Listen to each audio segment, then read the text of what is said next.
ouvir minhas conversas com triatletas, ciclistas, corredores e nadadores. Pessoas interessantes que são, acima de tudo, movidas à endorfina.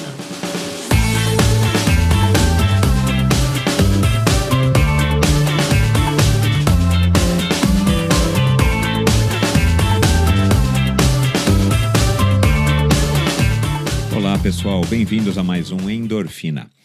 Antes de falar da minha conversa de hoje, eu queria rapidamente agradecer aí as mais de 500 pessoas que fizeram download do primeiro episódio do Endorfina. Menos de 2 semanas no ar e esse número me espantou, foi uma grata surpresa. Eu nunca poderia imaginar que eu teria mais de 500 downloads em menos de 2 semanas. E olha que a entrevista ainda continua no ar e vai continuar no ar, enfim, né? Vocês podem contar aí para quem não ouviu que pode acessar o site a hora que quiser e ouvir a entrevista. Mas muito obrigado a todos, obrigado principalmente também a quem participou enviando suas críticas, comentários, sugestões. Pode ter certeza que eu estou anotando todas e ouvindo aí com o maior carinho.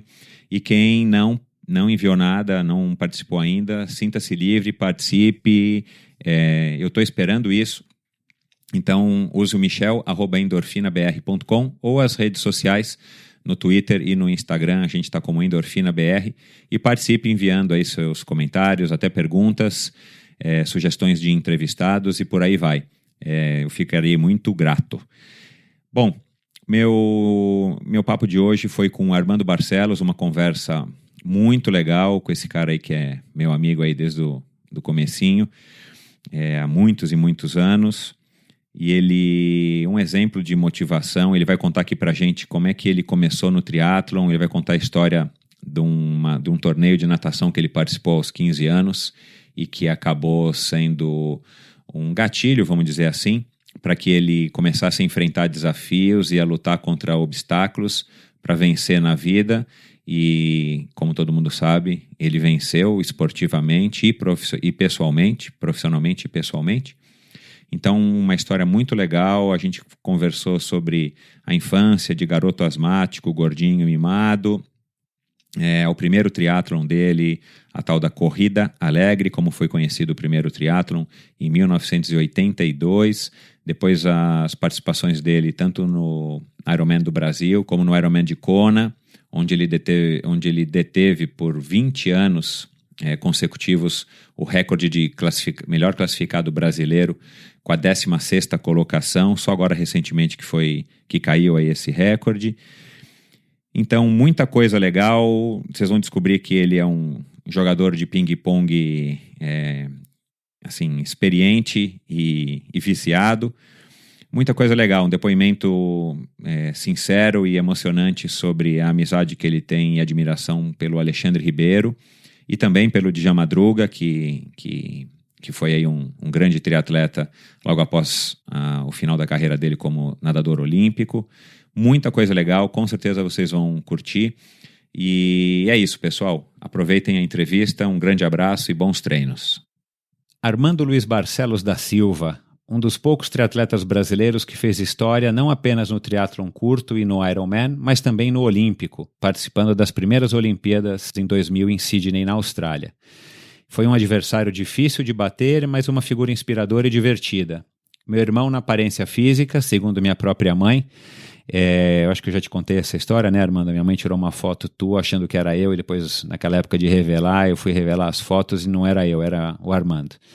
E um galanteador nato, depois a gente vai conversar um pouco disso também.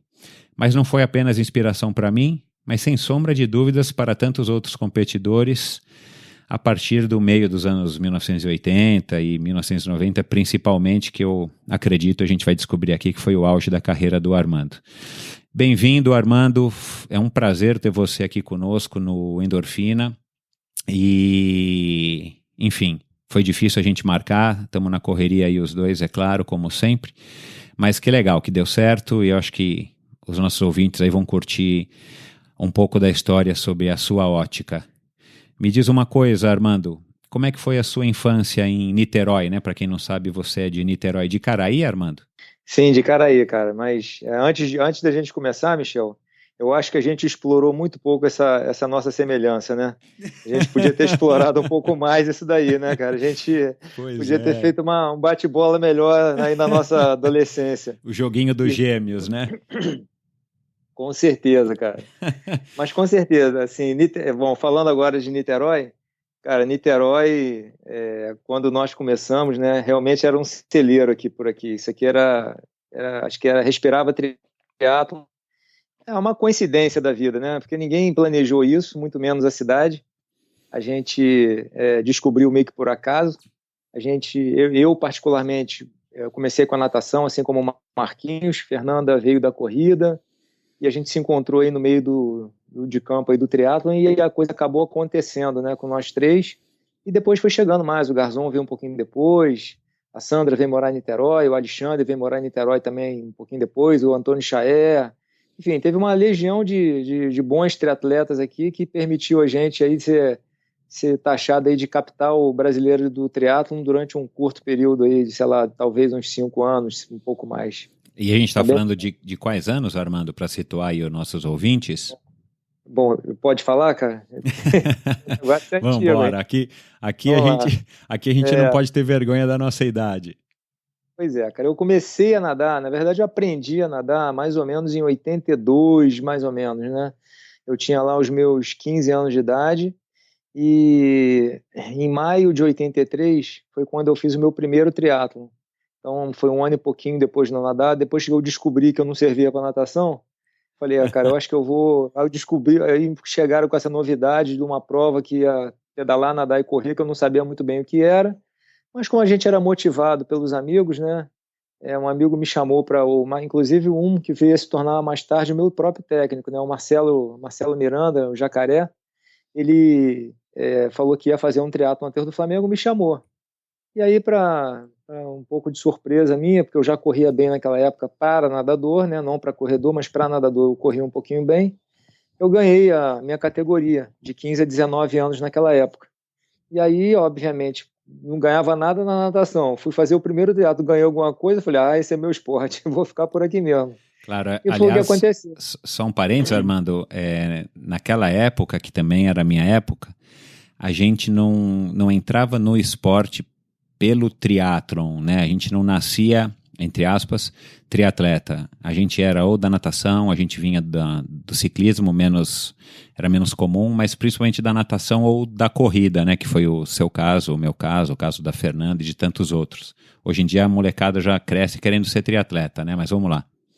Exatamente, cara. Eu particularmente, cara, vou confessar que naquela época eu achei que fosse ser um esporte de modismo. Eu não conseguia enxergar o triatlon de cara como um esporte que eu levaria como esporte. Eu achei que fosse ser aqueles esportes que passa, que entra, né, na moda, passa 1, 2 anos e acaba o esporte. Eu entendi ele como sendo assim no início. Sendo que a coisa foi passando, foi cada vez tendo mais adeptos, a coisa foi crescendo, tomando um vulto cada vez maior, até que veio aquela famosa crise aí de 87, mais ou menos, quando teve aquela troca do plano cruzado de cruzeiro para cruzado.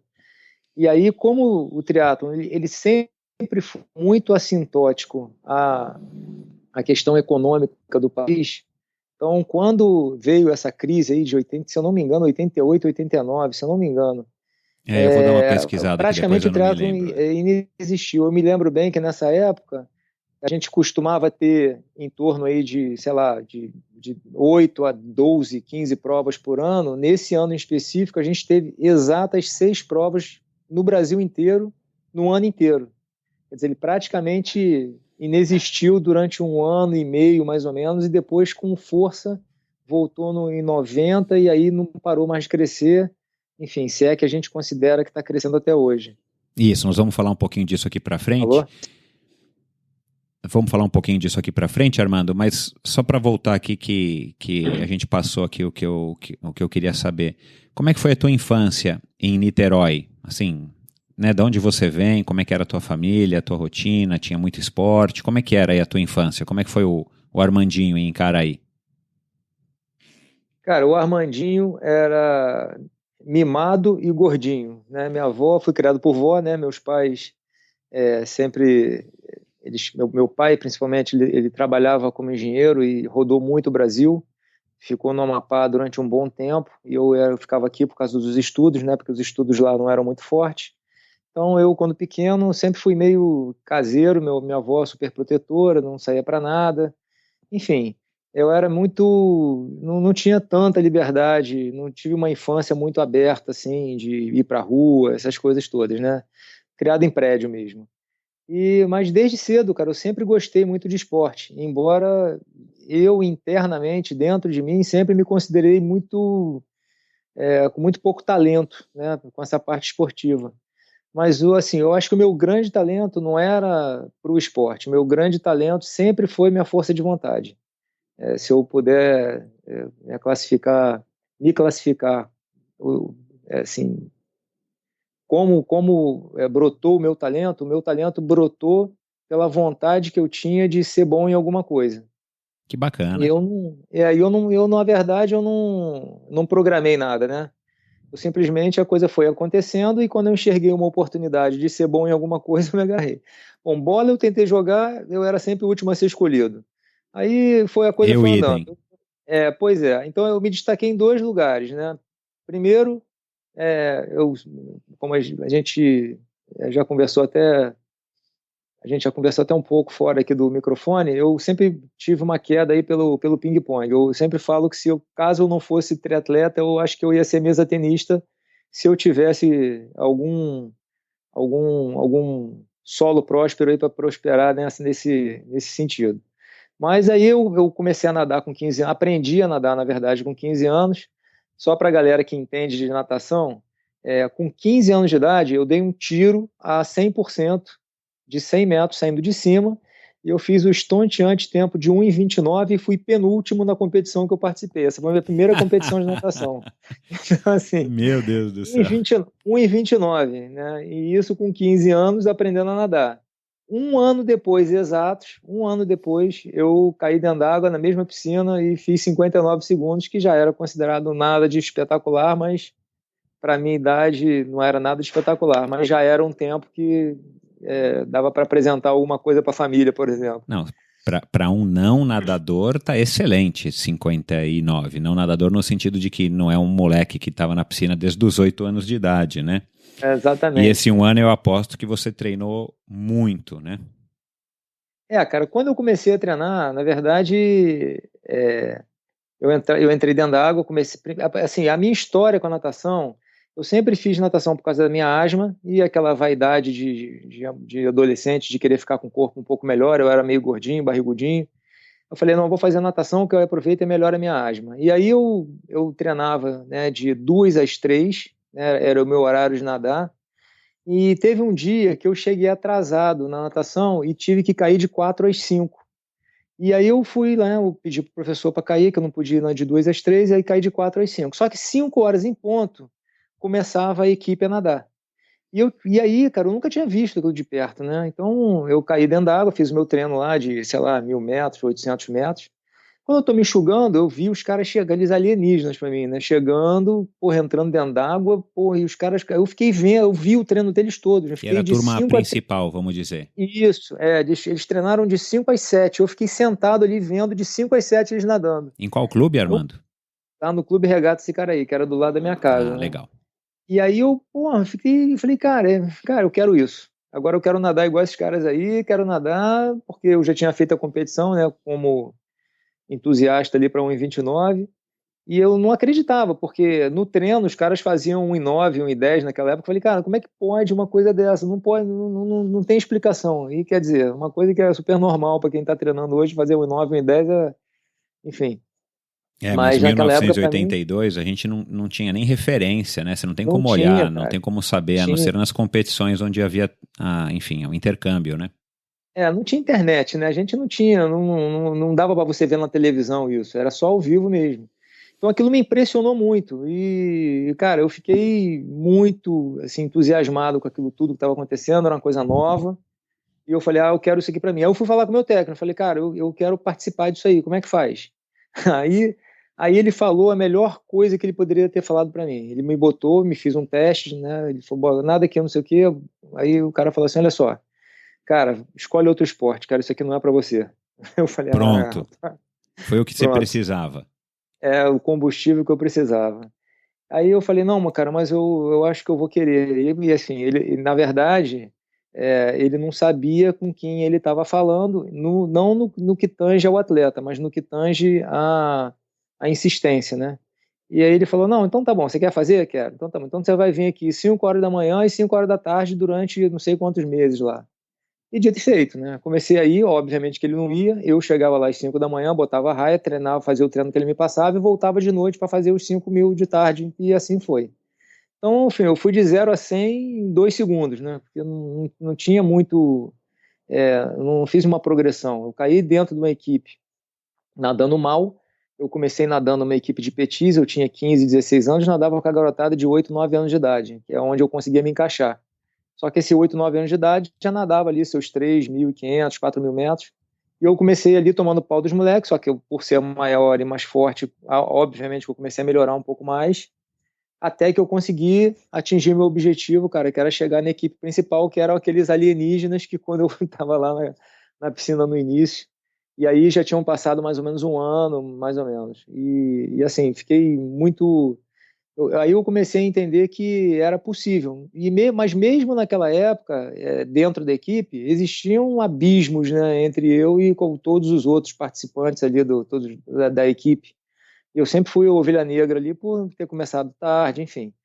Mas, cara, aí no meio de campo, apareceu o triatlo, que o Marcelo, que treinava comigo na época, falou, pô, vai ter uma prova assim, assim, assim. Eu falei, cara, que legal, acho que eu vou fazer também.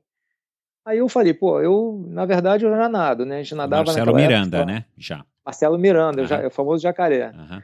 Aí eu falei, cara, eu nado, beleza. Aí antes de nadar, a gente corria, né? Fazia 4 quilômetros correndo em volta da pista para ganhar um condicionamento aeróbico. E eu ia pedalando para natação, que dava em torno de uns 1.000 metros, pedalando 1.500 metros, né? 1,5 km para ir, 1,5 km para voltar. Eu falei, cara, eu tô pronto para a prova. Não preciso treinar mais nada. Sensacional. Pô, tô pronto. E aí foi o que eu fiz, cara. Fui para a prova. Naquela época, obviamente, ninguém treinava nada, então quem tinha um olho é rei, eu nadava bem e a natação dá um condicionamento muito bom, embora não específico para as outras etapas, mas eu consegui me destacar. Naquela época eu ganhei, se eu não me engano, porque o Alexandre Ribeiro estava na prova e ele errou o percurso, senão ele teria ganho, mas eu ganhei dele porque ele errou o percurso. E né, fui intitulado ali campeão da categoria de 15 a 19 anos. Estava no lugar E foi certo, na prova certa, no na momento prova certo, né? certa. Exatamente. Quem ganhou foi o Jim Harper, que foi um americano que veio concorrendo na categoria Hors Concours. Aí quem ganhou de verdade foi o Roger de Moraes, se eu não me engano, essa prova.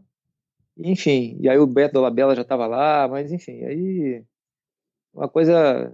Porra, aí eu comecei a ver outros alienígenas, né? Outras pessoas que para mim eram fora do comum, de um esporte que eu me tornaria um expoente, mas imagina, cara, eu chegava meia hora atrás de um short triatlo de um cara desses, na época. Era uma coisa muito distante. Mas nessa época eu ainda continuei nadando, né? Eu só fui começar efetivamente no triatlo com de 17 para 18 anos de idade, porque teve um racha lá na equipe de natação, e aí meia equipe foi para um clube, meia equipe foi para outra, e eu fiquei meio acéfalo ali. Aí o Cláudio Morgado, na época, foi meu primeiro técnico, falou, cara, você foi bem naquele negócio lá, vamos treinar para triatlon. Eu falei, cara, tá aí, vamos treinar para triatlon. E aí foi que eu comecei, cara. Aí o Cláudio meio que a gente fez uma dupla, que foi uma dupla para a época bastante vencedora, porque eu tinha muita força de vontade e o Cláudio, ele tem um dom, né, que é dele, de poder, o dom de improviso e de percepção do que se precisa ser feito ali na hora. E assim, a gente fez uma dupla muito afinada. E aí a coisa andou muito bem durante um ano, eu consegui melhorar bastante meus resultados. A gente fazia vários treinos legais. E fui, aí comecei. Aí eu entrei dentro desse E mundo qual foi o teu aí, primeiro triatlon? Você lembra, Armando? Golden Cup? uma, 13 de maio de 1983, Aterro do Flamengo, Café do Brasil. Primeiro triatlo Café do Brasil.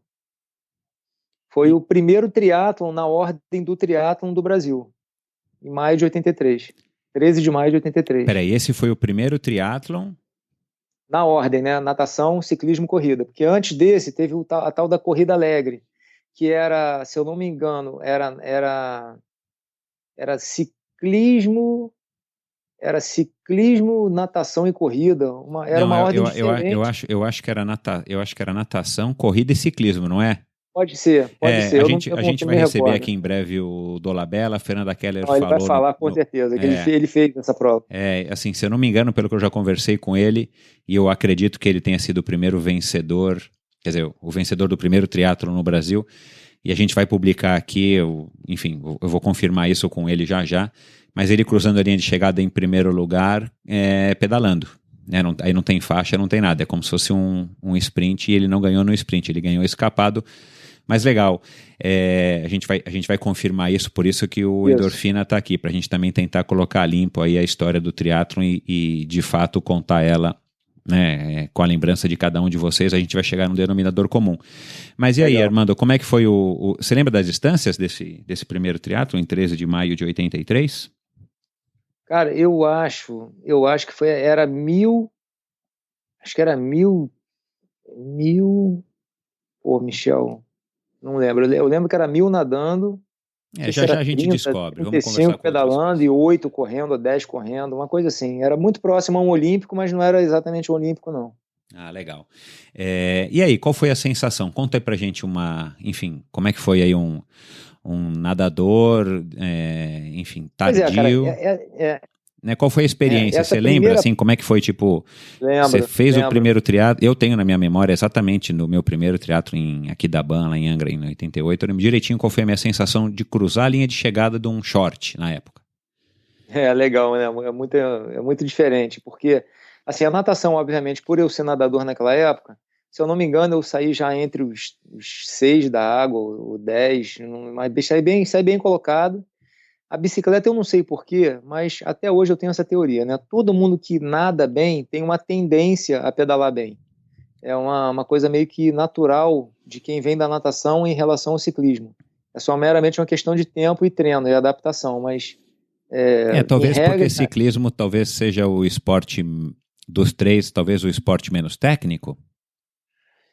Cara, Michel, não falaria isso não, cara. Eu acho o ciclismo bem técnico. A questão é porque talvez não apareça muita técnica, mas para quem pedala bem, e aí eu tenho como referência, né, de técnica o Marcos Teosley, que você deve conversar também daqui a mais um tempo. Sim, já ele está aqui no programa, o grande Tiezinho. Tiezinho, porra, cara, realmente era uma referência em relação à técnica. Ele tinha, em relação a todos nós daquela época que não tínhamos técnica apurada, ele era o melhor de todos, porque ele veio do ciclismo. Mas, enfim, eu me lembro muito bem que eu saí bem da água, pedalei o que dava a pedalar, né? Mais pesado possível, porque, na verdade, naquela época, quanto mais pesado, mais rápida a sensação era, e não é bem assim. Pedalava de 12, 52, 12, naquela época era 52, 12 que a gente tinha, e vamos embora até o final. Exatamente.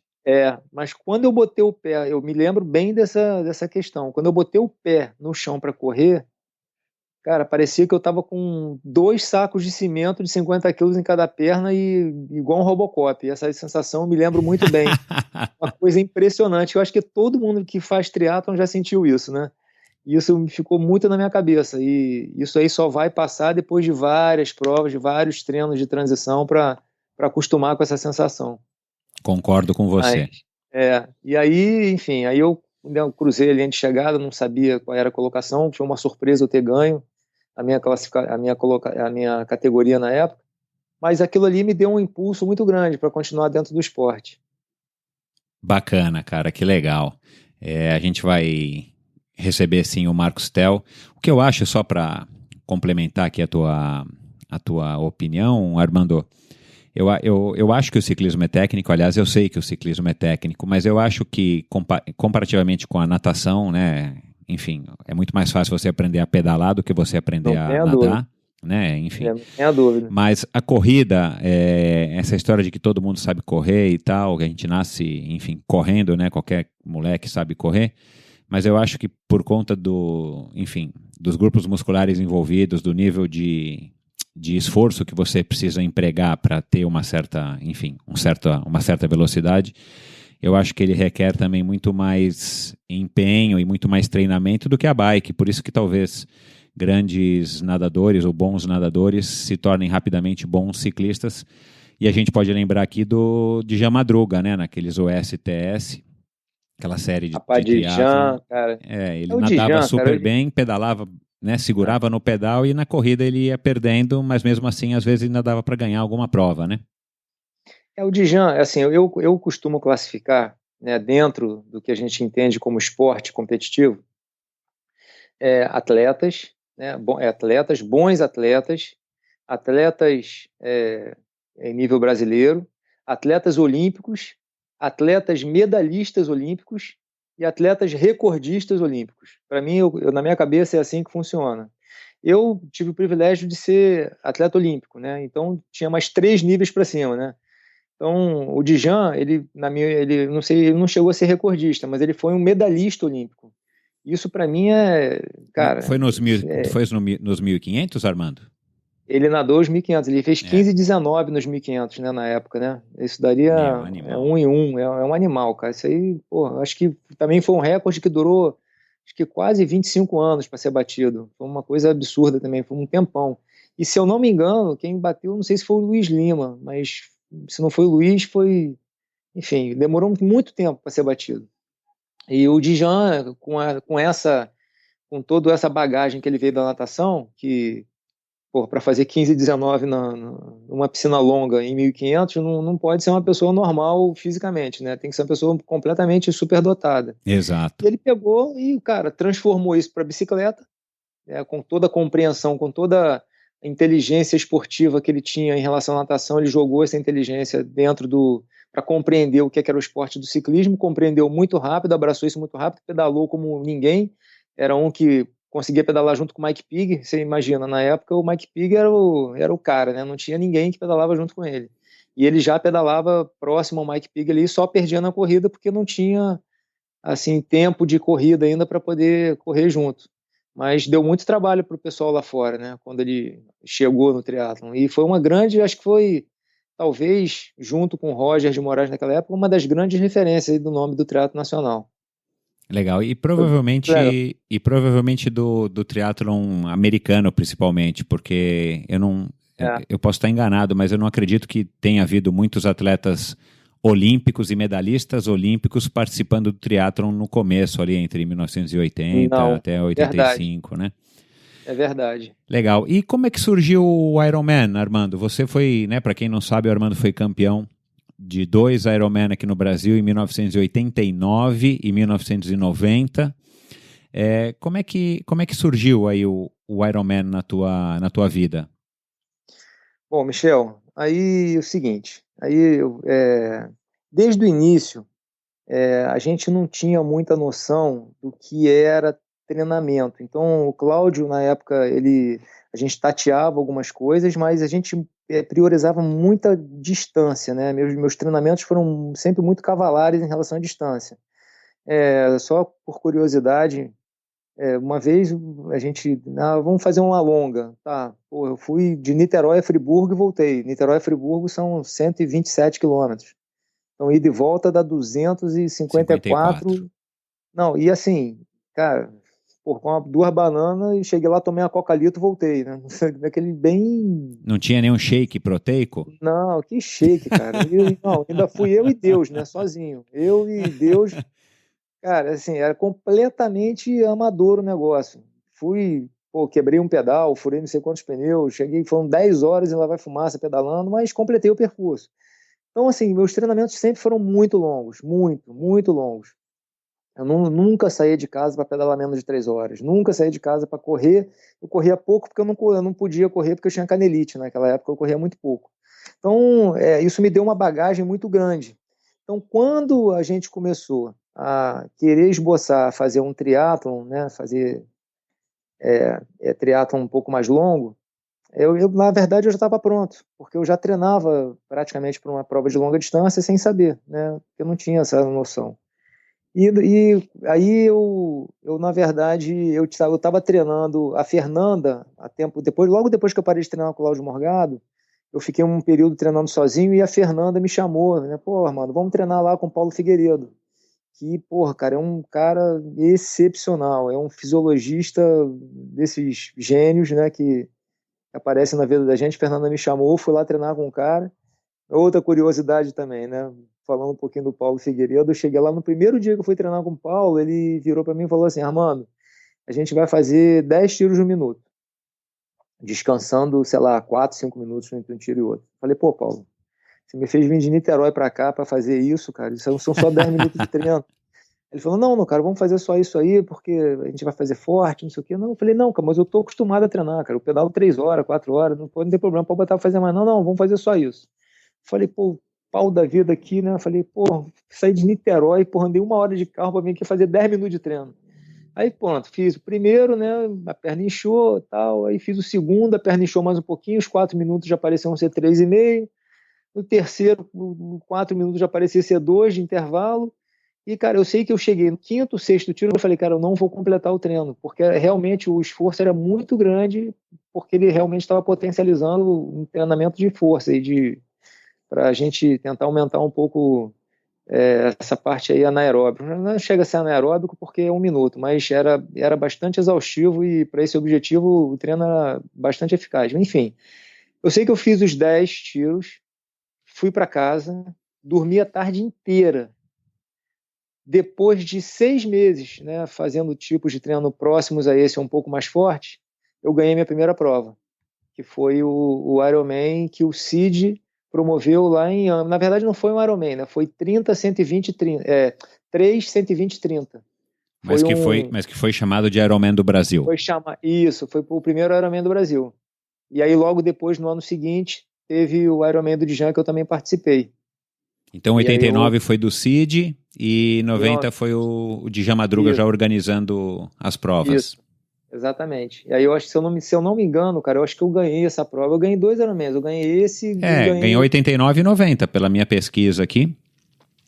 Não, mas teve mais um pra frente, acho que foi 92, porque eu teve um que eu ganhei, mas teve um que foi a batalha, né, que eu e o Alexandre Ribeiro, a gente disputou outra batalha que foi uma das provas mais legais que eu já fiz na minha vida.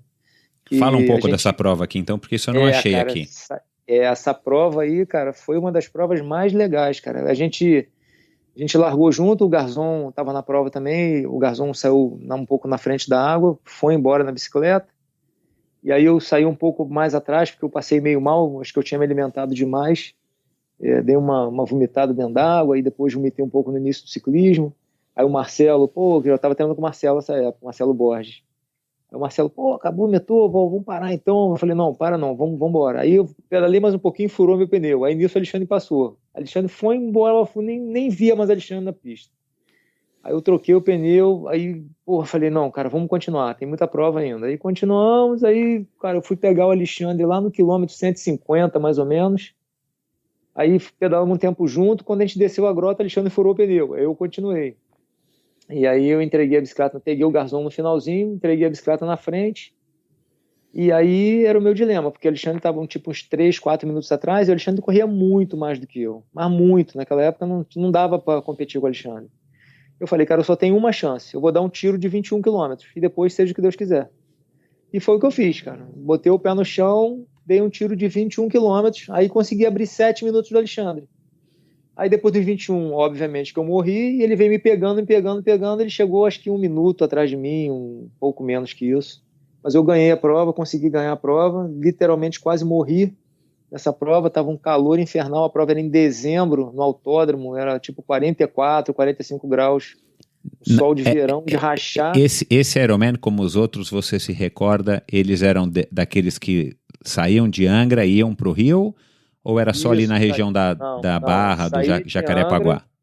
Não, nadava em Angra, você vinha pedalando do Portugalo, né, até o autódromo e ainda dava mais algumas voltas ali no autódromo por fora para completar os 180. E aí depois corria ali no autódromo também, em volta do autódromo, saía no Rio Centro, fazia algumas voltas ali até completar os 42 quilômetros. Então, assim, era uma prova extremamente quente, uma quente de verdade, cara. Estamos falando aí, assim, para não exagerar, mais de 42 graus, com certeza, porque a gente saía para correr ali por volta de 12h, 1h, né, naquela época. E vésperas de verão, né, final de ano, novembro, dezembro. Era dezembro. Dezembro. Era tipo 15, 18 de dezembro, aquele solzão, mas de rachar mesmo. E foi isso. Aí eu ganhei essa prova. Nossa, cara, aquela prova para mim foi. Porque o Alexandre era o grande favorito, né? E o Alexandre é, cara, cara, para quem conhece, para quem não conhece Alexandre, eu costumo brincar, né? De todos nós, é o cara que, cara, eu mais admiro aí pelo coração que ele tem. O Alexandre é um cara incrível, um cara muito evoluído e graças a Deus eu tive a oportunidade de conviver com ele, Marquinho, Fernanda, Garzon também. Então, assim, tinha um grupo muito legal. Mas o Alexandre, de todos nós, eu falo, cara, é o cara que realmente é unânime e eu tô falando, mas todo mundo concorda comigo. É o cara que a gente tem que idolatrar sempre pela pessoa que ele é. Aí Mas, eu enfim, assino embaixo, hein? Atenção. então é mais um que está dando esse depoimento. Não, e já estou acertando com ele, já ele está aqui para contar as histórias dele, a versão dele dessa história que você acabou de contar em 1982. Vamos ver se ele te deixou vencer ou se ele fez força mesmo para te pegar e não conseguiu. Não, então você vai fazer, eu não vou contar a história aqui não, você vai perguntar para ele contar a história do dedo que eu botei no Citomax dele antes da prova. Deixa ele te contar. Deixa ele perguntar para ele. Legal, tá aqui, já tá anotado. Vamos perguntar para ele. Ele vai ter o direito de contar a história, a versão. Depois você volta aqui para contar a sua, então. Eu ganhei a prova por causa daquele dedo, que fique registrado. Depois ele vai te contar o que é. Legal. Mas enfim. E Kona? Aí você venceu e dava vaga para Kona. Como é que você conseguiu se classificar para Kona? Que é o grande sonho era, né, na época, embora a gente não soubesse na época que Kona ia se tornar o que se tornou, mas, enfim, era uma prova que a gente almejava já desde aquela época, né? Como é que você acabou indo para Kona? Michel, aquela Kona, cara, ele aconteceu, obviamente, por conta de uma dessas provas, né, do Dijan, que eu me classifiquei, e aí eu tive a oportunidade de ir para Kona, me preparei muito bem, eu acho que o grande segredo de Kona, não só de Kona não, né, como todos os Ironmans, para as pessoas que estão fazendo Ironman, assim, tem pouco tempo de estrada, como era o meu caso, principalmente com a distância Ironman, o grande segredo é o descanso, né, você tem que treinar, obviamente, mas o descanso é o X da questão, porque se você parar de treinar muito antes, você se sente destreinado, mas se você parar muito em cima, faltando 3 semanas, às vezes até um mês é pouco para parar de treinar, e o cansaço te engole e você não consegue render durante a prova. E eu fiz tudo certo. Então, naquela prova eu realmente deu tudo certo para mim. Eu nadei muito bem, pedalei muito bem. Naquela época eu já pedalei para 4,49, se eu não me engano, fiz meu tempo de pedal lá. E corri meio mal, corri para 3,15, 3,14. Mas era o que deu para fazer. E eu perdi o 15º lugar lá, né, que eu fui 16º. Eu perdi por 1 minuto para o Shingo Otani. Foi um japonês que me passou no último quilômetro e me tirou os $1.000 de prêmio que eu teria direito, né? Naquela época, o 15º lugar dava prêmio em dinheiro. E esse foi teu primeiro triatlon em Kona? Foi meu primeiro triatlon em Kona. Que ano, Armando? Acho que foi 94, Michel. 93 ou 94, não me recordo muito bem não, mas acho que foi um desses 2 anos. Eu vou resgatar isso aqui, que eu tenho aqui um lugar que depois eu coloco nos links no post. Se eu não me engano, foi 94, mas enfim. E aí, eu acho que foi sim, agora eu tô lembrando. Foi meu primeiro Kona, né? Eu participei de 2. O meu primeiro foi em 94. Se eu não me engano, foi isso mesmo. Eu lembro que a gente foi todo mundo comemorar lá na festa de premiação e tal. Muito legal, muito legal. Fiquei bastante feliz aquele ano. E aí, logo depois disso, né, em 95, eu voltei a Kona, não completei a prova, eu fui muito mal na prova. Mas em 95, quando eu voltei de Kona, anunciaram, que estava próximo já 96, que ia ter as Olimpíadas no ano 2000. Quando anunciaram que ia ter as Olimpíadas no ano 2000, eu falei, cara, Ironman, me desculpe, mas eu quero a Olimpíada. Agora eu quero a Olimpíada. Vamos abrir um parênteses aqui. Hoje, né, com os teus 48, Armando, você tem? 5-1, filho. Olha, eu tô querendo te ajudar, hein? Tá vendo? Valeu. A gente tinha que ter combinado isso antes. No alto dos teus 51 anos, eu ouço muitos triatletas gringos falando sobre Ironman ou Olimpíada. Você está dizendo agora aqui que você estava fazendo Ironman e de repente você falou, puxa, vai ter Jogos Olímpicos, deixa eu me concentrar nos Jogos Olímpicos, porque você tem o sonho de participar de uma Olimpíada. Você acha hoje que Olimpíada ainda é uma coisa maior para um triatleta do que um Ironman? Pô, Michel, talvez poucas pessoas possam responder essa pergunta com propriedade, né? Eu, graças a Deus, eu me considero uma delas. Cara, o Ironman, e Olimpíada são dois esportes diferentes, não são o mesmo esporte. Eu acho que o Ironman, ele tem um glamour, ele tem assim toda a admiração da comunidade triatlética, ele tem todo o respeito de todo mundo que faz triatlon por ser talvez a distância que consagrou o triatlon mundialmente. A Olimpíada, ela veio depois. Só que, cara, Olimpíada é Olimpíada, filho. Não tem jeito. Eu acho que hoje as portas para mim se abrem muito mais dentro do métier, que aonde eu me encontro, eu tenho um status muito maior por ser um triatleta olímpico do que por ter sido o Ironman melhor classificado em Kona durante X anos. Entendeu? Isso eu não tenho dúvida, eu não posso ser... eu não tenho como falar diferente. Hoje a Olimpíada me abre muito mais... Eu tenho muito mais status por ser um triatleta olímpico do que por ter sido um grande triatleta, um Ironman. Que legal, isso, bom saber. Mas respondendo a sua pergunta, curti pra caramba a Olimpíada, mas, cara, Ironman é isso aí. Ironman é Ironman, cara. Legal, todo mundo que tem a experiência, que teve a experiência, que a gente ouve, né? Eu ainda não... né, conheço só vocês, aí, os triatletas que participaram de Jogos Olímpicos, mas dizem que os Jogos Olímpicos não tem como substituir por conta de toda a atmosfera, por conta... Não tem, cara. Né, não é só o Ironman que todo mundo lá fazendo triatlon, assistindo triatlon, no dia seguinte acabou, né? Enfim, dura 3 semanas, outras modalidades, tem também os teus ídolos, os teus heróis lá né, participando de outras modalidades, enfim, é o que a gente ouve. Mas, Armando, seguindo aqui... Deixa eu só fazer um comentário, claro, Michel, que eu acho que isso vai ser bem legal de falar, e me deu um insight de falar, agora eu vou falar. Rapaz, a Olimpíada, eu tenho uma coisa que eu chamo de ressaca esportiva, né? Cara, eu me lembro, eu nunca tive uma ressaca esportiva tão grande pós-Olimpíada quanto eu tive. Assim, o Ironman, ele dá uma ressaca esportiva, mas em muito pouco tempo você já está com vontade de treinar de novo. Mas, assim, o triatlo olímpico, para mim, ele dá um desgaste psicológico tão grande, mas tão grande, que dificilmente você vê uma pessoa anos a fio fazendo provas olímpicas, tirando aí os caras que estão realmente na frente, que brigam, que são profissionais dessa área mesmo, Brownlee, Mola, enfim, o Gomes, a galera mais do Frodeno. Esse pessoal que levou a Olimpíada durante um pouco mais de tempo do que as outras, né? Conseguem ficar nesse ambiente durante um pouco mais de tempo, mas as pessoas que ficam no Ironman duram muito, tem muito mais longevidade no esporte do que o pessoal olímpico. Eu acho que o olímpico tem muita troca. O olímpico, ele te expõe muito, ele tem um sacrifício muito grande para você estar, assim, você dá o teu 100%, seu 110% toda semana. O Ironman já não é assim. Então, o Ironman, ele é mais um estilo de vida, ele é mais prazeroso para você competir do que um olímpico profissional. Acho que é o depoimento que eu queria deixar aí. Não, legal, bacana, e você tem, né, você tem a propriedade para dizer isso. Ô, Armando, seguindo então em frente aqui, né, foram mais de 20 anos, quantos anos competindo aí profissionalmente? Cara, 22 anos. Isso, mais de 20 anos competindo, mais de 300 provas de triatlon disputadas.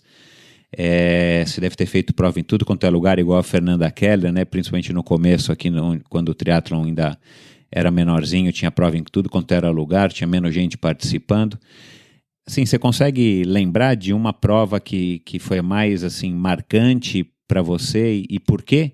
Não necessariamente uma que você venceu ou uma que você teve um desempenho bom, mas uma prova que te marcou, seja por qualquer que seja o motivo? Assim, Michel, as provas sempre marcam, né? Principalmente as que você ganha. Eu tive algumas, né? A minha primeira vitória, obviamente, é inesquecível, que foi aquela lá que eu falei, né? Do Ironman, né? Do primeiro Ironman do Brasil. Foi um divisor de águas entre eu, né, ser um triatleta ordinário para passar a ser um campeão de triatlon. Então isso me marcou bastante. Teve a disputa com o Alexandre, que para mim foi a batalha da minha vida. A gente foi muito legal aquela prova, a gente disputando palmo a palmo ali, a equipe dele, e, pô, todo mundo jogando limpo, foi muito bacana. Só um parênteses que a gente falou, você elogiou tanto o Armando, né? O Alexandre, Armando. Mas um detalhe aí, para quem por acaso não saiba, né? Mas assim, você foi e continua sendo um grande amigo do Alexandre, né? A disputa de vocês nesse ano de 92 foi só dentro da competição, né? Vocês sempre foram bons amigos e companheiros de treino, não é isso? Cara, eu não sou amigo do Alexandre, eu sou irmão do Alexandre. O Alexandre é meu irmão. Eu, Marquinhos, Alexandre, cara, a gente é uma irmandade ali. Virgílio também está nesse grupo, sim, Fernanda. A gente criou, transcendeu qualquer tipo de amizade. É impressionante. Eu tenho várias teorias, né? Mas eu tenho uma teoria que diz o seguinte, que a gente é tão amigo de uma pessoa quanto a quantidade de tempo que você passou sofrendo lá. Esses aí, com certeza, a gente sofreu muito junto. Então, eu chamo de irmão de suor, né? Não é irmão de sangue, não, é irmão de suor. Legal. São meus amigos de verdade. Legal, isso aí. E aí? Então, foram essas provas... Essas provas, teve do Alexandre, né, que eu falei. Cara, teve uma prova que eu não posso deixar de falar, que foi a classificatória, né? A minha classificação para a Olimpíada foi uma coisa muito sofrida. Não foi uma coisa fácil, é como se a gente como se eu fosse um corredor de maratona e decidisse correr a prova dos 3.000 com obstáculo. Então, né, porque você estava vindo de Ironman e tal, exatamente. E de repente você volta para o 1540-10, a distância olímpica. E com 30 e poucos anos, né, porque eu fui para a Olimpíada com 34, se eu não me engano. Legal. Então, assim, eu me lembro bem, né, na época eu era patrocinado Pão de Açúcar, e falo isso só como curiosidade, que eu sou muito grato, extremamente grato a todos os patrocinadores que eu tive, inclusive o Pão de Açúcar, mas na época, né, até por contingências, né, não tenho mágoa disso, estou só citando como uma curiosidade, e também como combustível, me ligou lá o coordenador do Pão de Açúcar falando que eles estavam me dispensando porque eles iam investir na garotada que tinha chance de ir para a Olimpíada. Eu falei, meu irmão, mais um combustível para mim.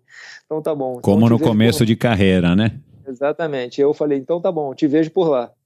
E obviamente ele jamais ia imaginar que eu fosse classificar, nem eu ia imaginar, né? Porque eu tinha uma chance para classificar, que era uma prova que foi no Nordeste, foi, se não me engano, em Fortaleza, que eu competi, o Juracy estava nessa prova, e eu tinha que ganhar essa prova para me classificar para a Unipeg. E aí eu sabia que o Juracy ia botar o pé no chão, ia correr 3 km forte e ia ganhar a prova, porque ele corria muito melhor do que eu. E eu falei, cara, minha prova é 1543, eu tenho que chegar no 3. Se eu chegar no 3 junto com ele, eu ganho a prova. Então eu fiquei treinando um mês para uma prova chamada 1543. E, obviamente, que a gente começou a correr, a gente passou lá, sei lá, a 9 baixo, 9 baixinho, os 3.000, foi 9, 10, 9, 5, muito forte os primeiros 3.000. E eu consegui passar junto com ele os 3.000, e aí quando ele viu que eu estava junto nos 3.000, ele entrou no ritmo. Quando ele entrou no ritmo, eu falei, ganhei a prova. E aí, obviamente, a gente foi para o sprint. No sprint eu sempre tive essa facilidade, ganhei no sprint a prova, e me classifiquei para o Winnipeg. E treinei de novo, como nunca, para o Winnipeg. Quando cheguei no Winnipeg, eu só tinha uma chance de me classificar, porque eu não tinha pontos, né, para classificar. Era muito difícil classificar por pontos, porque eu competia muito pouco fora. Eu só tinha uma chance, que era ser ou o primeiro sul-americano ou ganhar a prova. Era as únicas chances que eu tinha para poder estar na Olimpíada. Falei, cara, vou fazer o melhor que eu posso, mas já sabia que eu não ia conseguir. Não tinha a mínima chance. Pô, imagina. Tinha os 3 melhores de cada país, né? Naquela época, né? Pô, só o Galindes, tinha todos os americanos lá, todos os canadenses, todos os mexicanos, cara. Tinha um venezuelano que estava no ranking mundial lá, um dos melhores, os Gonzalez, enfim. Mas assim, muita gente boa. Eu falei, cara, esquece. Só que eu estava muito bem treinado. E a natação foi num lago super fácil de nadar, então a gente já saiu praticamente todo mundo embolado num pelotão só.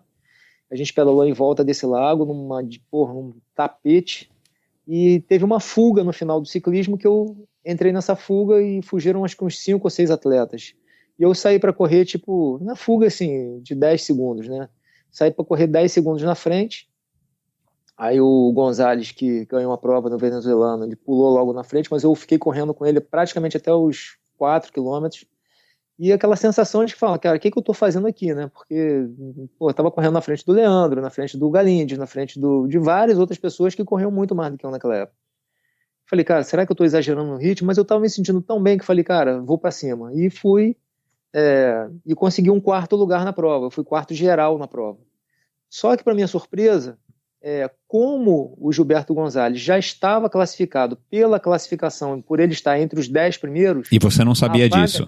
Eu não sabia. A vaga dele como o primeiro sul-americano estava nas Olimpíadas. Como ele estava em primeiro do ranking, a vaga dele como primeiro geral passou para mim, que fui o primeiro sul-americano depois dele. E aí eu consegui a vaga sim. Aí eu tinha só que homologar a minha vaga ficando entre os 100 melhores do mundo. Eu ainda tive que rodar o mundo para competir, para poder homologar minha vaga nesse sentido. Eu estava em 200 e pouco na época.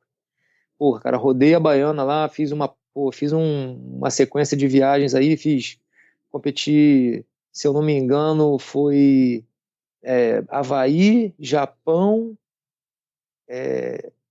Portugal, Estados Unidos, tudo final de semana seguinte. Assim, ficava viajando e competindo direto, todos os finais consecutivos somando pontos para poder garantir a vaga, né? Carimbar o passaporte. Isso. Aí a última prova foi Tampa, foi quando eu realmente consegui me colocar lá entre os 100 primeiros. Desculpa, era os 125. Eu tinha que estar entre os 125 primeiros. Eu fiquei em 12º, 16º, não sei. Consegui me classificar, consegui ficar elegível, né? E aí eu consegui carimbar minha vaga. E aí eu consegui ir para os Jogos, né? Pô, foi um negócio inacreditável, cara. Legal. Então, assim, foi muito sofrida. Legal. Ô Armando, desde o começo aqui você falou de quando você começou na natação, que você, né, enfim, que você sempre foi motivado pelo não, pelas portas que se fecham, e você fala, agora você vai ver.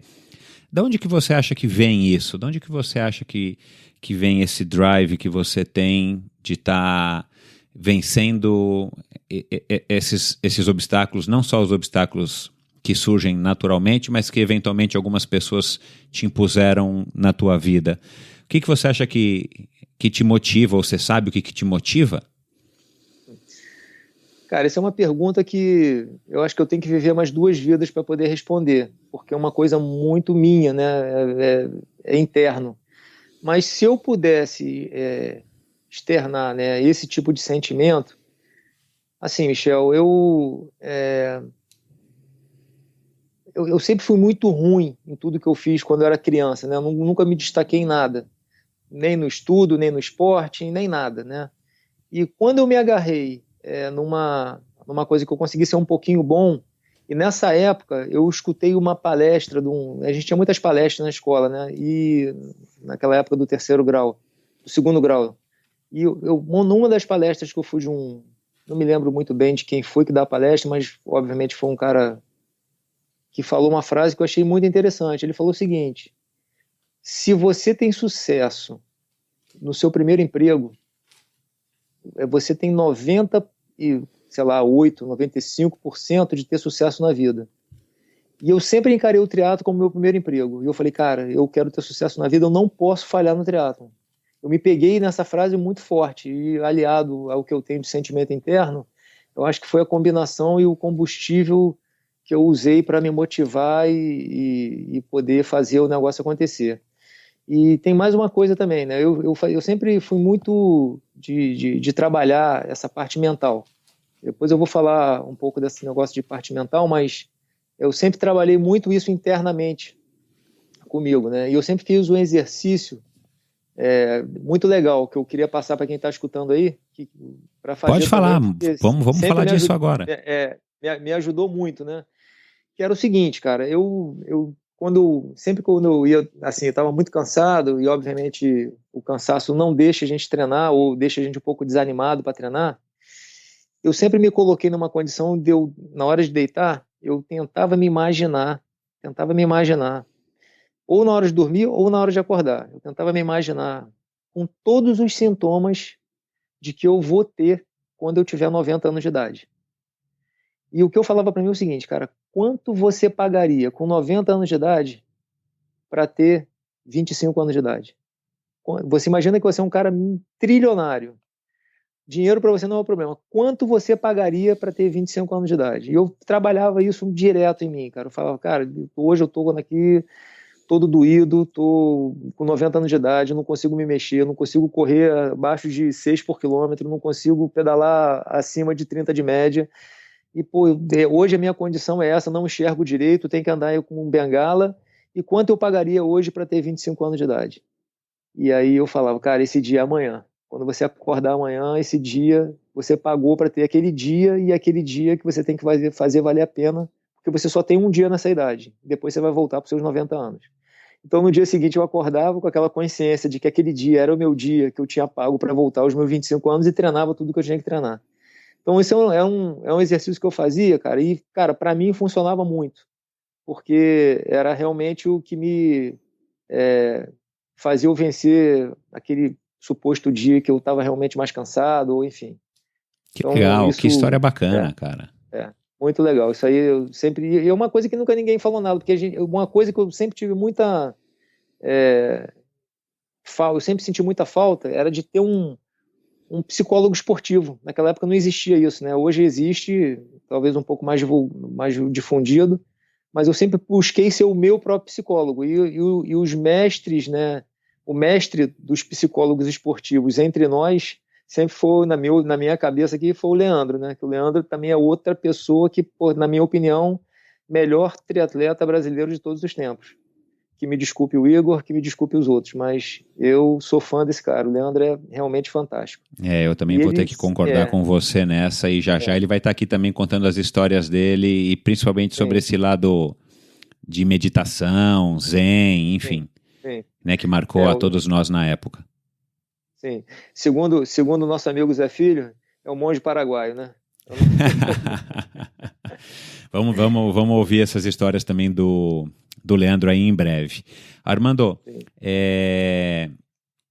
então vamos lá, para seguir nessa pegada aí dos 90 anos, vamos fazer agora em inverso. O Armando com 51, se você pudesse voltar agora, né, não fisicamente, mas vamos dizer aí, num espírito, e sussurrar algum conselho para o Armando com 20 anos. Que conselho que você daria a você mesmo com 20 anos de idade, hoje no alto dos seus 51 anos?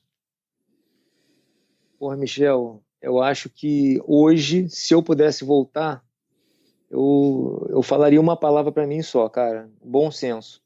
Sempre. Porque... Mas você acha que você não teve bom senso, enfim? Eu sempre fui meio abusado, né, cara? Eu me machucava muito. Assim, hoje eu vejo que... eu sempre tive também uma outra frase que eu falava na época que eu treinava, né? O bom atleta treina hoje pensando no treino de amanhã. A gente nunca treina hoje sem achar que não tem amanhã. Eu sempre treinei muito hoje sem achar que tinha um amanhã. Hoje, tem que me quebrar toda, amanhã eu vejo como é que eu fico. Hoje eu já pensaria um pouco diferente, cara. Eu acho que a gente tem que treinar hoje entendendo o contexto do todo. Talvez isso tenha feito eu ser o que eu fui, não sei. Eu não conseguiria responder isso, mas acho que o bom senso é o equilíbrio, cara. O equilíbrio hoje talvez seja a palavra que eu gostaria de propagar para mim quando eu era mais novo, embora... talvez com essa palavra talvez eu não conseguisse conquistar tudo que eu conquistei. Então é muito difícil eu falar, né, dar esse tipo de conselho numa trajetória que eu acho que eu sempre dei Michel, eu não me arrependo de nada, bicho. Eu acho que eu fiz, assim, eu já me aposentei como triatleta, e eu sempre também, outra coisa que eu tinha comigo mesmo, eu falei, cara, dá tudo que tu pode dar agora, porque quando se aposentar, eu não quero me arrepender. E eu não me arrependo, cara. Eu sei que eu exprimi o meu limão até a casca. Eu não tinha... Eu falo para todo mundo, cara, assim, eu não fui campeão mundial porque eu não nasci para ser campeão mundial, porque ninguém treinava mais do que eu. Podia treinar igual, mas não treinava. Não dava para treinar mais do que a gente treinava. A gente treinava demais, cara. Era uma época que, até pela novidade do esporte, né, era um esporte bastante recente, e depois não tinha essa troca que a gente tem hoje, principalmente por conta da internet. era um esporte que atraía naturalmente, e aí a gente ouço, enfim, já ouvi depoimentos dos próprios Big Four, Molina, Tinley, o Allen e o Dave Scott, realmente era assim, quanto mais a gente treinava como um nadador, treinava como um ciclista e treinava como um corredor. Só que a gente tinha que fazer os três, um na sequência do outro, todo dia, um dia atrás do outro. Quer dizer, era uma coisa que, logicamente, hoje em dia é inconcebível, né? Mas eu fiz muito isso, Michel. Quando eu treinei para as Olimpíadas, eu contratei, porque eu não tinha ciclista naquela época, amigo meu, né? Então eu contratei um cara de moto para me puxar como se fosse um ciclista. Tinha o Pedrinho, né, que era um corredor, Pedro, ele treinava comigo a parte da corrida, porque ele era um corredor exímio, ele treinava só a corrida comigo, e eu nadava com o nadador também. Então, assim, eu fazia os três dessa forma que você está falando. E não tinha outro jeito de fazer, não. Era dessa forma que a gente melhorava. O Lugão, na época, o Ricardo Lugão me treinou durante vários anos. A natação, devo muito o que eu melhorei na natação, e até os outros mesmo, porque ele me ajudava a organizar os três, porque como eu tinha os três independentes, no final, né, quando eu fui para as Olimpíadas, ele é que coordenava essa questão toda aí dos treinos. Deixa eu falar de todos os treinadores para eu não cometer nenhuma injustiça, porque aonde eu cheguei também em função do time que foi formado em volta de mim. Então, o Marcelo Borges, cara, teve um peso enorme na minha vida. Eu treinei com o Marcelo praticamente 10 anos da minha vida. Assim, se não foi mais, eu acho que até mais um pouco. Marcelo, um treinador que ajudou a formar o meu caráter, um cara que tem uma personalidade muito forte e ajudou a gente a pensar de forma coerente. Então, o Paulo Figueiredo, que foi um cara que, impressionante. O Marcelo Miranda, que eu já falei, o Jacaré. O Cláudio Morgado, que foi meu primeiro técnico. Enfim, eu acho que eu não estou esquecendo o Pedrinho, né, que me ajudou na corrida. Eu espero não estar cometendo nenhuma injustiça e estar esquecendo de alguém. Provavelmente deve ter passado aí alguma pessoa que me ajudou, que eu não vou conseguir lembrar aqui nesse momento, mas esses realmente foram os que ficaram mais tempo comigo durante um tempo um pouco mais prolongado. Enfim. Legal. Armando, vamos lá. O Rio de Janeiro, Niterói, a gente não vai entrar na polêmica aqui, que a gente sabe muito bem que existem as piadinhas de Rio de Janeiro e Niterói, mas vamos generalizar Rio de Janeiro, né? Ou Niterói, vai, porque você está aqui na minha frente. Niterói é a capital do Brasil, rapaz, você não sabe disso. Niterói, então, foi a capital brasileira do triatlon, a gente pode considerar durante esse comecinho, né? Eu mesmo competi muitas provas no Rio e em Niterói e tal.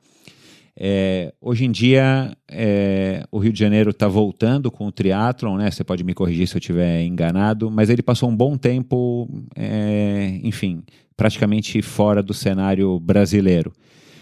E, em contrapartida, nesses últimos 30 anos, é indiscutível o crescimento do triatlon. Ele cresceu, né? Mas, conversando com o Núbio, enfim, com o próprio Marcos Paulo e outras pessoas aí que estão bastante envolvidas com o triatlon e outros organizadores de prova, eu tenho a impressão que o triatlon, ele na verdade, ele cresceu, é óbvio, né, da nossa época para cá, enfim, o número de competidores, pelo menos que participam de um Ironman no ano, né, aumentou muito aqui no Brasil. E grande parte disso se deve a Florianópolis, a vinda do Ironman oficial para o Brasil. Aí tem a história da marca e tudo mais, né, que a Latin trouxe aí no início com o Núbio e com o Galvão, e depois só com o Galvão. Mas eu acredito que, assim, se a gente for olhar para os números de provas, para o número de competidores nas provas, a gente não está vendo um número crescente, dá a impressão que ele estagnou.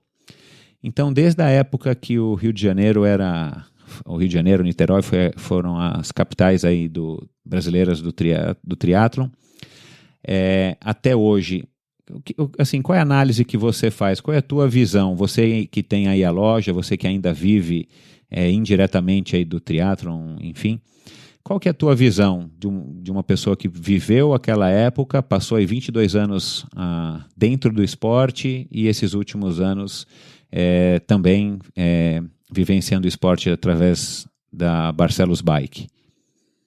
Veja bem, Michel, olha que coisa interessante, né? Eu vou pegar o gancho na sua pergunta. Até a sua pergunta faz a divisão dos esportes dentro do triatlon. Quando você fala que o triatlon realmente não cresceu, etc e tal, você, obviamente, eu tenho certeza, você está focado nas distâncias olímpicas ou nas distâncias menores. Quando você fala de Ironman, o Ironman está crescendo, cara, há muito tempo, né? A gente tem você vê, o recorde de prova, o recorde de atletas numa prova de triatlon no Brasil é no Ironman. Uma distância Exato. de 2.500 atletas, cara. Quando a gente, num triatlo olímpico, não consegue botar mais de 1.000. Para botar 1.000 atletas no triatlo olímpico, tem que fazer, sei lá, tem que rodar a baiana. É muito difícil você botar 1.000 pessoas no triatlo olímpico. É E você verdade. coloca 2.500 num Ironman. Então, para você ver que há distinção, e parece que são dois esportes distintos, efetivamente, quando você está nessa conversa, né? Então, assim, o triatlon como um todo, o que eu acho que está faltando, e eu acho que, se você me permitir entrar um pouco nesse cunho político nesse momento, eu acho que a gente está remando um está remando para o noroeste, outro para o nordeste.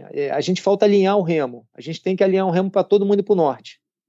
Tá cada um remando para um lado. Eu acho que com essa Falta união entre, enfim, dirigentes, organizadores. Na verdade, esse é o papel da confederação, né? Esse é o papel da confederação. A gente teve há pouco tempo agora a eleição, o Laporta ganhou, é o nosso presidente hoje, e eu acho que com muita sapiência aí, ele teve o discernimento de procurar todos os segmentos, tanto na parte do Ironman, quanto dar segmento nas federações, né, do Brasil, aqui de cada estado, para poder alinhar esse remo, para fazer todo mundo remar para o mesmo lugar. Embora eu acho que o Ironman e as distâncias menores continuam sendo água e óleo. Eles se misturam, mas não tanto. Depois voltam cada um para o seu lugar. Entendeu? Quem é Ironman faz questão de ser Ironman e não gosta muito de competir em provas curtas, pode até competir por uma questão de treinamento, mas ele tem uma identidade muito grande com prova longa. E obviamente, quem faz a prova curta faz com a intenção de um dia fazer um Ironman. Então, assim, eu acho que falta hoje a gente alinhar um remo para que a gente não tenha essa impressão, para que a gente tenha uma impressão que realmente o esporte é único, que é uma coisa só, o triatlon, o short, o olímpico, o meio Ironman, o Ironman e o Ultraman. Né? O Ultraman acho que é um resgate daquele tempo nostálgico que a gente tinha do Ironman largando com 30 pessoas, hoje é o que a gente vive no Ultraman. Talvez o Ultraman hoje represente o que o Ironman era na tua época, enfim, até na minha época, cara, né? Representa com uma fidelidade inacreditável. Eu tive a oportunidade de estar presente em todos os Ultramans aqui do Brasil. Cara, a prova é muito família, é muito legal. Mas é uma prova para poucos, né? É uma prova que larga 50, 60 pessoas, é escolhida, não é uma prova que você se inscreve, está escrito, não é assim, você tem que passar lá pelo crivo deles lá, mas com certeza resgata esse espírito aí do que a gente começou. Mas enfim, eu acho que falta ainda, voltando aqui à questão, eu acho que falta a gente alinhar o remo. A gente tem que remar todo mundo para uma mesma direção e eu acho que é o que vai passar a acontecer a partir desse ano, é o que eu espero e é o que eu estou vendo, né, nos bastidores, essa arrumação de casa que está acontecendo. Quero deixar aqui o meu agradecimento também ao Carlos Frois, porque ele teve as limitações dele como presidente, mas eu acho que ele deu o melhor dele, eu tenho certeza, eu conheço o Carlinhos, ele deu o melhor dele dentro do que ele pôde fazer na época dele. Passou o bastão agora para o Laporta e o Laporta está com muita energia para tocar a coisa para frente, eu tenho certeza que a gente vai conseguir bons resultados, porque não adianta entrar presidente e sair presidente, porque o que vale mesmo, cara, são os resultados. Né? Não importa quem entre como presidente, se a gente tiver um campeão olímpico, esse cara foi o máximo. Se a gente não tiver ninguém na Olimpíada, esse cara não fez nada. Então, o resultado é o que vai mostrar efetivamente o trabalho que está sendo feito hoje. E eu espero, sinceramente, que a gente consiga ter um bom resultado aí para, talvez não para a próxima, mas para daqui a 8 anos, né? Que o trabalho está sendo formatado mesmo para daqui a 8 anos. Legal, todos nós esperamos, né? Todo mundo que curte, que gosta do triatlon. E vamos lá, vamos chamar o Laporta, vamos chamar o próprio Carlinhos Frois para vir aqui também no programa para falar um pouco aí desse aspecto macro do gerenciamento do triatlon brasileiro. Mas só para complementar, Armando, eu acho que você pode concordar aí comigo, Enfim, o Ironman tem a história da marca, tem a história do, né, enfim, do brand que significa, e todo mundo quer ser um Ironman, e todo mundo hoje tem a tatuagem do Ironman e tal, mas eu acho que a gente precisa ter muita molecada, né, e não dá para um moleque fazer o Ironman, então precisa ter muita molecada começando e passando pelo short, passando pelo olímpico, para sim evoluir para um meio e quem sabe um Ironman, para que a gente possa ter aí nessa peneira das distâncias triatletas bons em todas as distâncias, em todas as faixas etárias. Eu acho que talvez isso seja uma receita meio básica de sucesso a médio e longo prazo. Você concorda? Michel, não só concordo, como a gente está vendo isso acontecer nos resultados de longa distância. Você pega agora o nosso último Ironman aqui do Brasil. Rapaz, se você me fala isso há 5 anos atrás, eu ia te chamar de mentiroso, mas o cara fez 7h40. Michel, 7 horas e 40 minutos no Ironman. Ele pedalou para 4 horas e 6, correu para 2h44. Ele fez um Ironman num ritmo de meio, né? Que é um feito absurdo, né? Pra gente que competiu vários meios, a gente sabe que você manter o ritmo de um meio Ironman num Ironman realmente, a gente não consegue conceber ainda. Aliás, faz pouco tempo a gente não digeriu ainda o 7h40 do Tindon. Não, é impressionante. E assim, para concluir o raciocínio, você imagina o que está havendo. Você pega o Frodeno. Frodeno, cara, ele unificou. Ele foi campeão mundial, ele foi campeão olímpico, foi campeão mundial do 70.3 e foi campeão mundial de Ironman, em Kona. Porra, um cara unificou, foi a tríplice coroa. Assim como o Mark Allen, na época, eu só não me lembro se ele chegou a ser campeão mundial de meio Ironman, mas de olímpico ele foi campeão mundial e foi também de Ironman várias vezes, óbvio. Claro. Também foi outro fenômeno.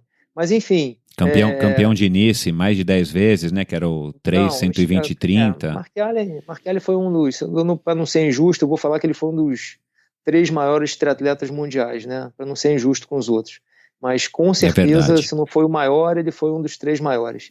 Então, assim, eu acho que o que está vindo pro Ironman é isso, entendeu? O pessoal da ITU já começou a chegar para o meio Ironman. Você vê, na época que o meu melhor resultado de meio Ironman na época foi em Porto Seguro, uma prova que eu cheguei a correr para 1:12, e naquela época 1:12 também foi cara, não sei nem o que me deu naquele dia para correr. Eu lembro direitinho, Armando, eu acho que eu fiz 1:16 nesse ano e eu falei, cara, não é possível que o Armando fez 1:12, meu. Parabéns, cara, parabéns. Cara, foi um resultado excepcional. Prova quente, né? As provas em Porto Seguro eram provas quentes, não tinha dia nublado lá, não. Não, pois é, e essa prova teve uma curiosidade, Michel. Eu chamo ela a prova dos 6, né? Essa prova, meu número de sorte é 6. Né? Nessa prova, eu viajei no avião, já sentei na poltrona 6 para ir, cheguei no hotel, fiquei no quarto 6. Aí larguei... E você não... mas você escolheu a poltrona 6, o quarto 6? Não. Foi acontecendo. E eu corri na Olimpíada com 6, tá? Mas isso não tem nada a ver para essa prova, não. Mas corri com 6 também. E aí eu fiz a prova. O Marquinhos saiu para correr 6 minutos na minha frente. Eu ganhei a prova 6 segundos na frente dele. Essa prova eu corri com o número 6. Fiquei no quarto 6 do hotel. Mas, cara, e eu tinha um tio, que eu adorava aquele tio, que tinha morrido há 6 dias atrás. Nossa assim, Senhora. Cara, impressionante. Depois eu fui começando a linkar, né, essas coisas, cara. É impressionante, cara. Tem certas coisas que ficam, né, que marcaram. E teve mais, é que eu não tô me lembrando agora. Uau. Mas teve mais coisa. Eu corri para 1:12:26, foi o meu tempo da corrida, 1:12:26. E eu cheguei, depois você puder resgatar esse tempo, mas se eu não me engano, eu terminei com alguma coisa com 6 também. Ah, legal, vou tentar descobrir isso daqui, senão a gente vai chamar o Dijan para passar pra gente aqui os resultados, porque tá difícil de achar. Foi 3:46, que foi o meu tempo nesse meio Ironman, foi 3:46. Legal. Armando, e vamos lá aqui pra gente encerrar a conversa que já está dando aqui o tempo. E o que é essa história de tênis de mesa que você falou no começo, cara? É o teu hobby? De onde que vem o ping-pong? Aí no Rio de Janeiro também foi conhecido, ou é conhecido como ping-pong? A gente chama de ping-pong, né? Quem joga é a pelada, né? É o futebol pelada e o futebol, né? Mas eu morava num prédio e a gente tinha uma mesa de ping-pong que a galera ficava jogando. E tinha um amigo meu, o Kelps, cara, que ele era um as no ping-pong. Esse cara, aliás, tudo que ele fazia bem, mas no ping-pong, especialmente, o cara jogava muito. E como também eu falei, cara, eu quero aprender a fazer esse negócio. E aí comecei a jogar, pedi para ele me ensinar, e ele me ensinou. E eu comecei a jogar, e obviamente que é prática, né? Uma coisa que você gosta, você acaba se dedicando um pouco mais. Mas assim, hoje eu costumo jogar bem, aí falando um pouco de triatlo, né? A gente jogando, o Leandro vai lembrar dessa partida épica de ping-pong que eu joguei com ele lá em Fortaleza, que eu consegui dar uma escovada nele, pelo menos em alguma coisa, né? Consegui, botei ele no lugar dele. Aí, mas assim, cara, o Leandro joga bem, cara, joga muito bem. Mas assim, eu sempre tive muita facilidade para esportes com raquete em geral, mas em especial em ping-pong, cara. Eu tenho muita facilidade, gosto muito de jogar. Então, você joga ainda hoje? Joga com os teus filhos? Jogo, tenho mesa em casa, tenho uma Butterfly em casa aqui, com tudo. Quem estiver me ouvindo aí está convidado, pode chegar. Butterfly com roda de carbono e tudo. Butterfly são as melhores mesas, né? São os melhores equipamentos de ping-pong. Que legal, cara, que legal. Armando, então vamos lá.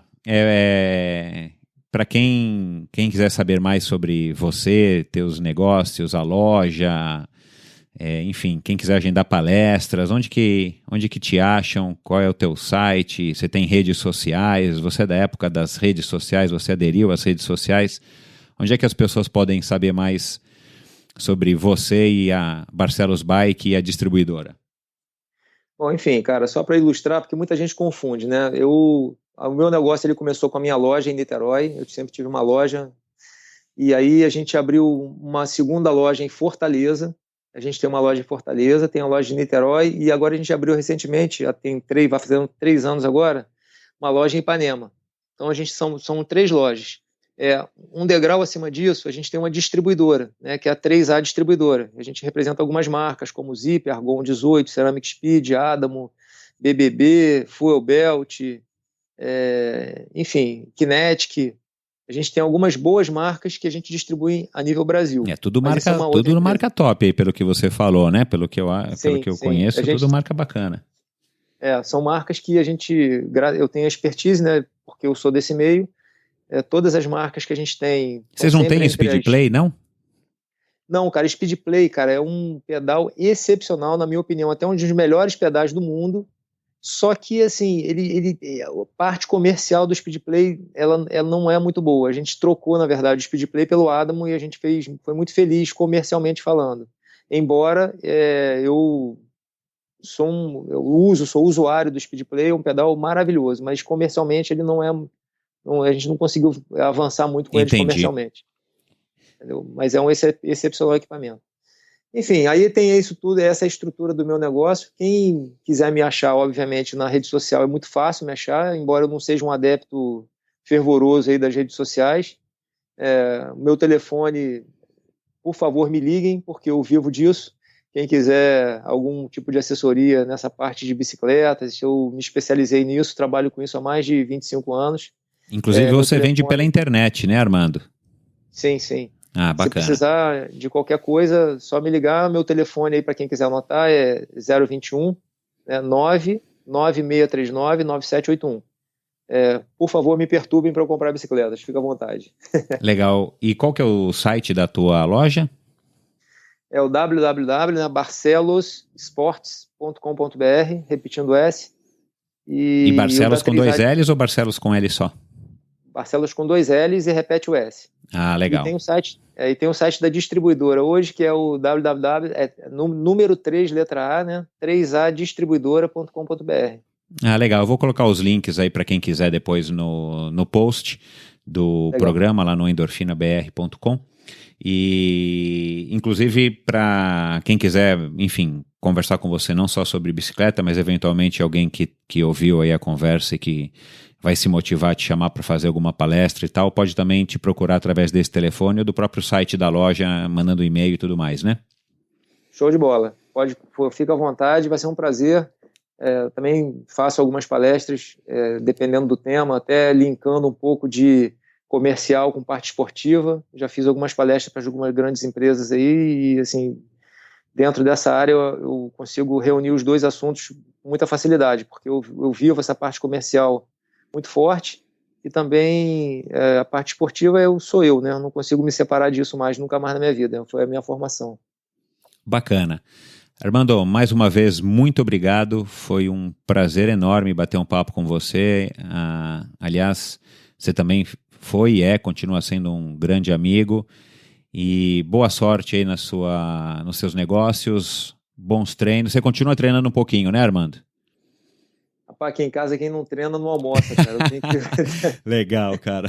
Muito obrigado, um grande abraço, cara. E a gente se vê por aí. Obrigado, Michel. Valeu pela oportunidade. Abraço aí para todo mundo.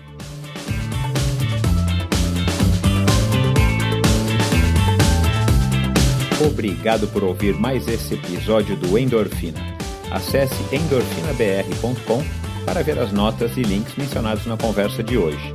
Lá você ainda encontra todos os episódios do Endorfina. E lembre-se de participar você também enviando suas sugestões, perguntas e críticas para michel@endorfinabr.com. Um abraço e até a próxima.